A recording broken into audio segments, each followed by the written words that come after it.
Hello, welcome to another Lunch and Learn with us from Miami Children's Hospital, also known as Nicklaus Children's Hospital. I'm Reshma Naidu, a neuropsychologist, neurorehabilitation specialist, and director of the Cognitive Neuroscience Program.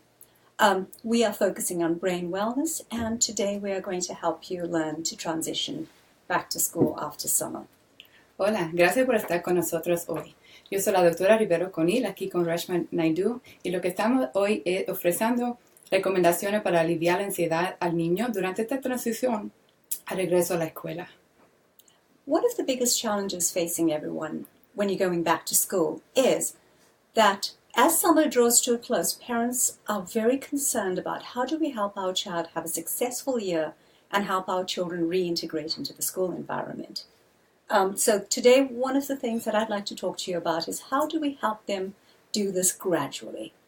Right now, when you're watching this, I think the first thing you need to start doing is adjusting their sleep schedules, because summer makes sleep very difficult to attain because of the long days. So what we want to do is start shortening those days so that the nights get longer and they're able to get up in time to go to school. Muy buena razón. Lo que estamos ahora queremos decirle que hoy, primera semana de agosto, queremos empezar por ayudar a los niños a tener una rutina de acostarse. Si vamos a empezar 15, 30 minutos antes del horario que están ahora, para llegar a ese tiempo donde se van a estar levantando en la escuela, si será a las 6:30, 7 de la mañana, queremos llegar a ese punto donde están tranquilitos y se sienten bien en la mañana. In addition to that, we're starting to look at what I call it the way I look at getting ready for school. I say SCAD, S for sleep, C for communication. This is when you as your parent needs to start talking to your children about how to get ready for school, what to expect in the new year, start reaching out to other children and to the teachers and helping your child get ready for the school and understanding what's going on with them. Me encanta, bien lindo. La comunicación es bien importante, no solamente con los niños, pero con los maestros igual. Queremos hablar con nuestros niños y decirle qué les preocupa, porque es normal tener ansiedad. Como hijo, como mamá, como papá, todos los padres van a tener alguna ansiedad, pero hable con sus hijos. ¿Qué les preocupa? Piensa lo que pasó positivamente el año pasado y cómo podemos hacer eso este año con ellos. Hablen con sus hijos. A big challenge for most of our children is anxiety, and they're worried about what's going to happen this year and getting ready for the new school. Bullying is a big area that we have to be concerned about, and as parents we have to start addressing that, letting our children know what they need to look forward to, how to advocate for themselves at school, and for our medically fragile children, we need to help them understand what their medication needs are, healthcare needs are, and communicate with the nurses at the school. Cuando están comunicando con sus hijos, vamos a hablarle de todo lo que puede pasar durante la escuela. Lo que queremos es prepararlo, sin darle más miedo. Queremos decirle, hay problemas de acoso algunas veces, si hay una historia de acoso, empieza a hablar con los niños, los estudiantes, los padres antes de eso. Queremos hablar con los maestros si hay un paciente, un niño que tiene problemas médicos. ¿Qué es lo que necesitamos para empezar la escuela? Si es un niño con autismo, un niño que no puede hablar, necesita algo en la escuela para comunicarse con los maestros. Vamos a presentar esa información antes que empiece la escuela para que los niños estén listos. We'll also need to start introducing them to new friends and acclimate them to the school. One of the things I would suggest is take them for a visit to the school. If possible, have them meet their new teachers, figure out where they're going to sit, and for our very anxious children that are already having a difficulty adjusting to the school, find a seat, get the teacher to assign their seats, and probably place something there. If that's not possible, look at the school environment, visit it online, see what the teachers look like, see what's been done in the past years, have a look at the playground, and if possible, walk around the playground so the child's comfortable and knows the layout of the school. Muy bien. Otra manera de aliviar esa ansiedad es ayudar a que los niños sepan dónde está su escuela. Si es una escuela nueva, deja que vean la escuela. Si hay manera que se puedan presentar a la maestra nueva, preséntale al niño. Si algunas veces no podemos llegar hasta la escuela, vamos a ir al internet, buscar la escuela, enséñale dónde van a estar comiendo, dónde van a estar jugando, para que sienten más climados a ese sitio. Otra cosa muy importante es cómo vamos a ayudarlos para que tengan esa misma amistad, si es posible. Vamos a hacer unos playdates, como digo, con los niños. Llama a las otras mamás. Si hay posibilidad de verlos antes que empiece la escuela, perfecto. Y así podemos ayudarlo a crear esa amistad más fuerte y empiecen sintiéndose bien. It's also important for parents to develop their network, reach out to other parents, find out what they're doing, engage with them so you become involved in school. Also, once your child's at school, try and figure out how you can volunteer so you can become part of the school environment and engage with the child, the other children in the classroom, and understand the world of the child. One of our biggest fears as parents is that once our children enter school, they're no longer part of our lives and we're no longer actively involved in theirs. And volunteering at school and being engaged with other parents allows you to become part of that child's world. Ya que vas a tener un día de jugar con los niños, siéntense con las otras mamás, los otros papás, los otros que están cuidando a los niños y hablen con ellos. ¿Qué tienen ellos preparado para el año? ¿Cómo vamos a comunicarnos y mantener esa comunicación durante el año escolar? Empiezan a comunicarse sobre cómo vamos a voluntar. Si quieren voluntar en la escuela, empiecen desde ahora a averiguar cómo podemos, qué podemos hacer. Y algunas veces no tenemos que estar ahí 8 horas al día, pero podemos ir un día a leer un libro. Podemos ayudar a la maestra una vez al año. Los niños les encantan ver los padres alrededor de su escuela escolar. Es su escuela. Pero es bien importante empezar desde ahora. Piénsalo. Vamos a prepararnos todos. We also strongly encourage you to start looking at your child's diet.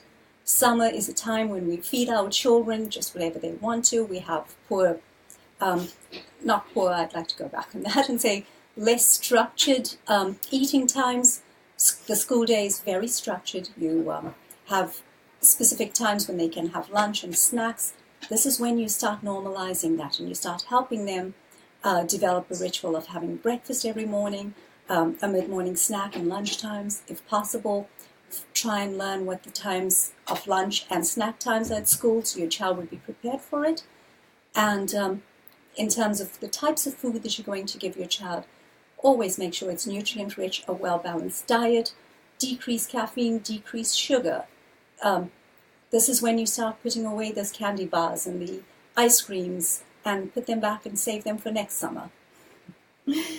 Igual que vamos a tener una rutina para acostarnos, vamos a tener también una rutina para la comida. Los niños en la escuela realmente están comiendo más temprano que lo que hacemos durante el verano. En el verano hay menos estructura, menos rutina. Y está bien, pero ahora vamos a empezar a poner esa rutina para que estén preparados y decir, tengo que comer a las 11 de la mañana, no es ya hasta la 1 de la tarde. Vamos a preparar esos estómagos de los niños para que estén fuertes, para que puedan concentrarse. Queremos establecer rutina en qué vamos a estar comiendo. Deja que los niños te ayuden a buscar qué es lo que tú le vas a preparar para el almuerzo. Involucren los niños más que puedan. Eso va a ayudarlo a ellos y van a estar interesados en lo que van a estar comiendo. También queremos minimizar la cafeína, el azúcar, porque sabemos que durante el verano todos estamos comiendo rico, pero vamos a dejarlo un poquitico menos para que empiecen la escuela ya sintiéndose mejor y preparados para esos almuerzos de la escuela. One of the questions that I frequently get from parents is, what should my child have for breakfast? My answer is always, any breakfast is better than no breakfast. And then if your child's actually having something for breakfast and you can change those diets, I would strongly recommend a high protein diet. That means give your child some things like eggs, cheese, a whole grain slice of toast, some fruit, and try and reduce those frosted flakes and donuts for breakfast. Pastelitos are a terrible idea. Okay.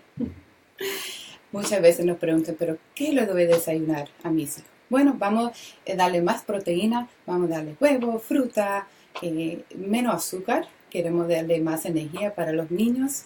Pero si empezamos ahora, ya se van a estar acostumbrando a esa comida. Pero es bien importante saber algo para desayunar es mejor que nada. So we're really hoping that you're getting ready for a good year and everyone's going to be ready to transition into school. The biggest challenge for everyone is parents knowing when to let your child go and how to let them go easily. So separation anxiety at school on the first day is a big area that we're actually worried about. And the biggest thing that we encounter with separation anxiety is the more anxious you are and the more worried you are as a parent, the harder it becomes for your child. So in these days leading up to school, or the weekend leading up to school, what you need to do is start establishing something. Create a little sign with you and your child so that they know you are there with them and you're constantly a presence for them. One of the tricks I used for my children, which I think is effective and works well and doesn't make it difficult to do at school, is I'd write them a little note or draw a little heart and I'd put it into their backpacks. And I'd say, when you get to school, take that heart out, put it into your pocket, and you know mom's there with you all day and her heart's going to go wobble, wobble, wobble with you. Bien lindo.